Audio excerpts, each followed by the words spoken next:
औज़ुबिल्लाहि मिनश्शैतानिर्रजीम बिस्मिल्लाहिर्रहमानिर्रहीम। अस्सलाम वालेकुम dear students. Chapter number 16 man and its environment जो है हम लोग डिस्कस कर रहे हैं। इसका तकरीबन मोर देन हाफ़ जो है ना चैप्टर ये हमारा कवर हो चुका है। 2-3 टॉपिक जो है ना इसके रहते हैं, तो आज उसका जो है एक टॉपिक आज डिस्कस करते हैं।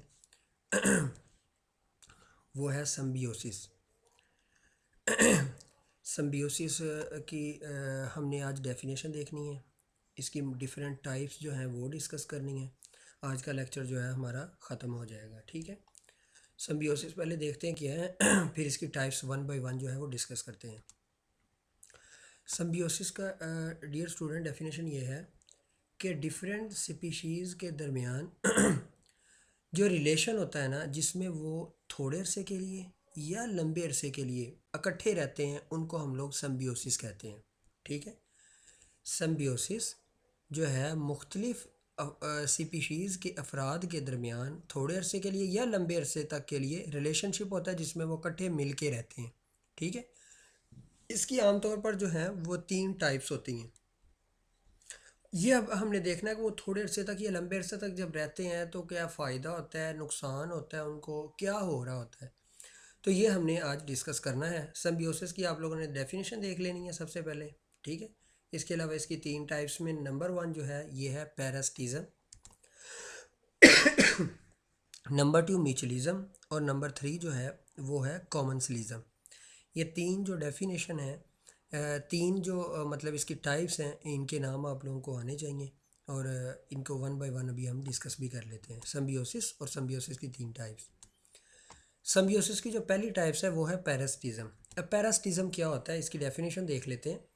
कहता है पैरासिटिज्म ना दो अफराद के दरमियान, मुख्तलिफ स्पीशीज़ के अफराद के दरमियान एक ऐसा ताल्लुक़ होता है जिसमें एक जो होता है स्मॉलर पार्टनर होता है और दूसरा लार्जर पार्टनर होता है। स्मॉलर पार्टनर को हम लोग पैरासाइट कहते हैं और लार्जर पैरासाइट को हम लोग होस्ट कहते हैं।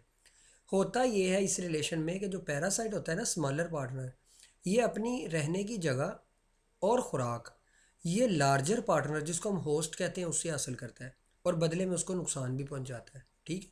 ये इसकी डेफिनेशन है पैरासिटिज्म की। दो मुख्तलिफ स्पीशीज़ के अफराद के दरमियान ऐसा ताल्लुक़ जिसमें एक को फ़ायदा होता है और दूसरे को नुकसान होता है, ये पैरासिटिज्म की डेफिनेशन है, ठीक है। जो नुकसान पहुंचा रहा होता है उसको हम लोग पैरासाइट कहते हैं और जो जिसको नुकसान पहुंच रहा होता है उसको हम लोग होस्ट कहते हैं, ठीक है। नेक्स्ट, पैरासिटिज्म ना आमतौर पर दो तरह की होती है, एक टेम्परेरी होती है, एक परमानेंट होती है। जो टेम्परेरी पैरासिटिज्म होती है ना, इसमें जो पैरासाइट होता है ना, अपनी ज़िंदगी का जो ज़्यादातर हिस्सा है ना वो आज़ाद गुजारता है, होस्ट की उसको ज़रूरत नहीं होती। सिर्फ थोड़े अपनी ज़िंदगी का जो थोड़ा अरसा होता है ना वो एज अ पैरासाइट गुजारता है। एज अ पैरासाइट मतलब होस्ट की बॉडी के साथ अटैच रहता है या बॉडी के अंदर रहता है, ठीक है, और वहाँ से खुराक वगैरह हासिल करता है। इसकी मिसाल अगर आप कॉमन एग्जांपल अगर आपने देखनी तो मॉस्किटो देख सकते हैं।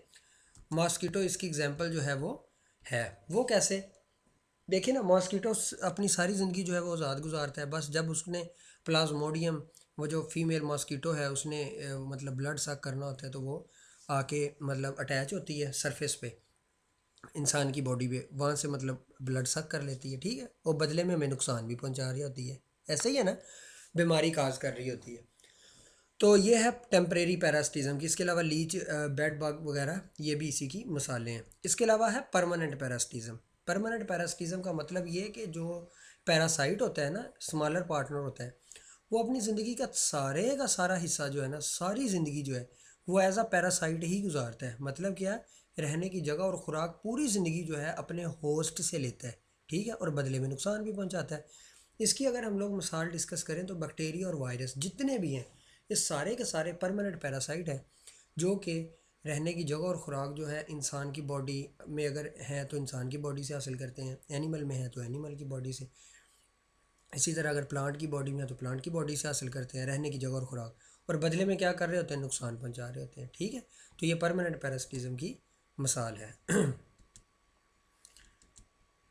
पैरासाइट जो होते हैं ना, इनको हम लोग आमतौर पर ना दो इसकी टाइप्स देखते हैं। जिस तरह पहले हमने टाइप्स देखी वो मतलब लाइफ साइकिल की बुनियाद पे थी, ठीक है, कि वो किस तरह रहते हैं।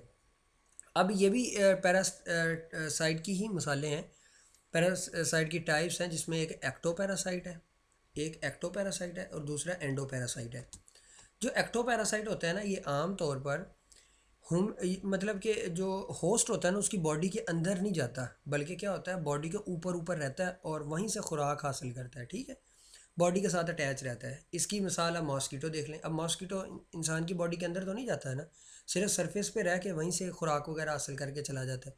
लाइस इसकी मिसाल है। जो जुएँ वगैरह जो होती हैं वो भी ऐसे ही है, मतलब कि ह्यूमन बॉडी के ऊपर रह रही होती हैं, वहीं से खुराक वगैरह हासिल कर रही होती है और बदले में नुकसान पहुंचा रही होती है। लीचीज़ भी इसकी मिसालें हैं, ठीक है।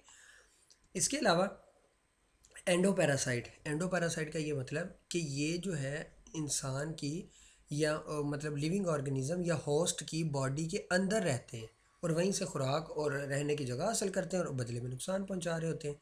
सारे के सारे बैक्टीरिया और वायरस जो हैं, या पेट के जो मतलब कीड़े वगैरह होते हैं, टेप वर्म, एस्कैरस वगैरह, एंटमीबा, प्लाज्मोडियम, ये बॉडी के अंदर रहते हैं, ठीक है। ये सारे के सारे एंडो पैरासाइट की मिसालें हैं, ठीक है। एंडो पैरासाइट में जो पैरासाइट होता है ये होस्ट की बॉडी के अंदर रहता है और एक्टो में सरफेस पे रहता है, अंदर एंटर नहीं होता। इसके अलावा इसकी एक और मिसाल जो है वो लिखी हुई है यहाँ पे कि कुछ प्लांट जिसको कस्कोटा भी कहते हैं और डोबर प्लांट भी कहते हैं, ये ना मतलब ये बड़े नाजुक पौधे होते हैं। नाजुक पौधे इस तरह के, ये ना अपने सीधा मतलब अपनी इरेक्ट खड़े नहीं हो पाते, ठीक है। तो आमतौर पर ये जो कुछ बड़े प्लांट होते हैं ना, उसके साथ ये जो होते हैं अटैच हो जाते हैं बड़े पौधों के साथ, ठीक है, बड़े पौधों के साथ अटैच हो जाते हैं और वहाँ से फिर क्या करते हैं, स्पेशल किस्म की इनकी रूट्स होते हैं जिनको हस्टोरिया कहते हैं। ये हस्टोरिया एमसीक्यूज़ में आ सकता है, ठीक है। तो पैरासाइटिक प्लांट जो होते हैं ये आमतौर पर स्पेशल किस्म की इनकी रूट्स होती हैं और जिनको हस्टोरिया कहते हैं। ये क्या करते हैं, अपनी जो हस्टोरिया होती हैं ये होस्ट बॉडी के अंदर जो है वो इंसर्ट कर देते हैं। होस्ट बॉडी के अंदर इंसर्ट करके वहीं से खुराक भी हासिल कर रहे होते हैं और जो है वो मतलब न्यूट्रिएंट्स वगैरह जो है वहाँ से हासिल कर रहे होते हैं। डेफिनेटली जब ये एक पौधा दूसरे से न्यूट्रिएंट्स हासिल करेगा उसको तो नुकसान होगा ही ना। तो इसी तरह जो है ये एक को नुकसान हो रहा होता है और दूसरे को फ़ायदा हो रहा होता है, ठीक है। नेक्स्ट जो है ये है म्यूचुअलिज़म। अब म्यूचुअलिज़म जो है इसकी सेकंड टाइप है सिम्बियोसिस की। इसमें जो होता है ये ऐसा दो मुख्तलिफ स्पीशीज़ के दरमियान ऐसा रिलेशन होता है जिसमें दोनों जो अफराद होते हैं ना, इस रिलेशन में दोनों को फ़ायदा हो रहा होता है और नुकसान किसी को नहीं होता। जिस तरह आप इसकी मिसाल जो है वो आप लोग ले सकते हैं कि फ़ॉर एग्ज़ाम्पल जो टर्माइट होती है, दीमक वगैरह होती है, ये लकड़ी को खाती है। लेकिन एक बात याद रहे, ये लकड़ी को खाती तो है लेकिन इसको ना हज़म नहीं कर सकती। फिर क्या होता है, इसकी ना इंटेस्टाइन के अंदर एक प्रोटोजोन रहता है जो कि सेलुलेज एंजाइम को सिक्रीट करता है। टर्माइट की इंटेस्टाइन में होता है ये, ठीक है। ये सेलुलेज एंजाइम सिक्रीट करता है जो कि सेलुलोज को फिर डाइजेस्ट करने में मदद देता है, ठीक है। और बदले में जो है टर्माइट जो होती है वो उसको क्या कर रही होती है, खुराक भी दे रही होती है और रहने की जगह भी दे रही होती है प्रोटोजोन को। और प्रोटोजोन क्या कर रहा होता है, वो उसको वो इंजाइम दे रहा होता है जो कि सेलुलोज को उसने डाइजेस्ट करना है, हज़म करना है। तो देखो दोनों को फ़ायदा हो रहा है। प्रोटोजोन जो है वो रहने की जगह और खुराक ले रहा है टर्माइट से और बदले में टर्माइट को क्या दे रहा है, मतलब कि इंजाइम जो दे रहा होता है सेलुलेज, जिससे सेलुलोज की डाइजेशन हो रही होती है उसकी बॉडी में, ठीक है। देखिए दोनों को फ़ायदा हो रहा है। नेक्स्ट इसके अलावा लेग्यूमिनस प्लांट जो फलीदार पौधे होते हैं ना, जिस तरह पी और ग्रैम वगैरह, इसकी इनकी ना जड़ों के अंदर जो होती हैं वहाँ पे बैक्टीरिया रहते हैं, उनको हम कहते हैं नाइट्रोजन फिक्सिंग बैक्टीरिया, रेजबीडियम वगैरह, ठीक है। तो ये उनके जड़ों में रह रहे होते हैं। ये क्या कर रहे होते हैं, ये वहाँ से खुराक भी हासिल कर रहे होते हैं बैक्टीरिया और रहने की जगह भी ले रहे होते हैं। अब ये पौधों को फ़ायदा क्या हो रहा है, इनका पौधों को फ़ायदा ये हो रहा है कि पौधे आमतौर में इस काबिल नहीं होते कि वो जो फ्री ऑक्सीजन और नाइट्रोजन होती है ना हवा से, वो मतलब कि उनको वो हासिल नहीं कर सकते जो पौधे होते हैं। फिर ये जो बैक्टीरिया होते हैं ये क्या करते हैं, ये हवा से जो मतलब कि नाइट्रोजन होती है ना, गैशियस नाइट्रोजन, उसको ये नाइट्रेट में कन्वर्ट करके पौधे को दे रहे होते हैं जिससे पौधे की ग्रोथ हो रही होती है, ठीक है। अब बैक्टीरिया को भी फ़ायदा हो रहा है, प्लांट्स को भी फ़ायदा हो रहा है, दोनों को फ़ायदा हो रहा है। मतलब बैक्टीरिया को रहने की जगह और खुराक मिल रही है, और पौधे को वो साथ में नाइट्रोजन फिक्स कर करके दे रहे हैं, तो दोनों को फ़ायदा हो रहा है। ठीक है, इसके अलावा लास्ट जो इसकी टाइप है वो है कॉमन्सलिज्म। अब कॉमन्सलिज्म क्या है? कॉमन्सलिज्म ये है कि इसमें ये ऐसा दो डिफरेंट जो है या सेम स्पीशीज़ के अफराद के दरमियान मतलब एक ऐसा रिलेशन है जिसमें एक को तो फ़ायदा हो रहा होता है, दूसरे को ना फ़ायदा होता है ना नुकसान होता है। ठीक है, अब इसकी भी हम लोग डिफरेंट जो हैं वो डिस्कस कर लेते हैं। जो एग्जांपल है, मतलब एक को फ़ायदा, दूसरे को ना फ़ायदा ना नुकसान ना नुकसान। कैसे? कहते हैं जो एपीफाइट होते हैं, छोटे पौधे होते हैं ये। ठीक है, एपीफाइट, फाइट कहती है पौधे को, फाइट्स। एपीफाइट ना छोटे पौधे होते हैं जो कि आमतौर पर ना बड़े पौधों के ऊपर जो है ग्रो करते हैं, लेकिन सिर्फ स्पेस हासिल करने के लिए, सिर्फ जगह हासिल करने के लिए। ये क्या करते हैं, ये हवा से वाटर और मिनरल वगैरह हासिल करके अपनी खुराक खुद तैयार कर रहे होते हैं, बड़े पौधे पे डिपेंड नहीं करते।